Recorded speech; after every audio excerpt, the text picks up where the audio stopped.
पिछला 15 दिन से हम अचारे में व्यस्त छी।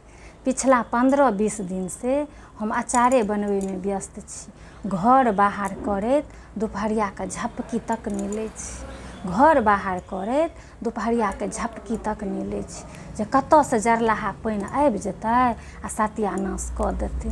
कतऽ से जरलाहा पानि आबि जेतै आ ई सत्यानाश कऽ देतै।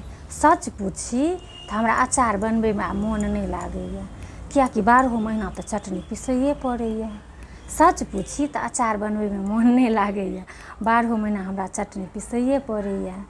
ई धनिया पत्ता अहाँके 2-3 महीना भेटै छलै, आब तऽ 12 मास भेटैए।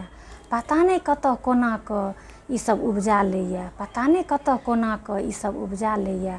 ई पाछाँ नहीं छोड़ैए, हमरा ई पाछाँ नहीं छोड़ैए।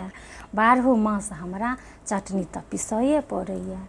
तखन आम देखैत देरी हमरा रहलो नहीं जाइए, आम देखैत देरी हमरा रहलो नहीं जाइए। सोचब अचार एहि बेर नहीं बनाएब तैयो हमरा बनबैए पड़ैए, मोन तैयो हमरा बनबैए पड़ैए। जय सिया राम, जय मिथिला।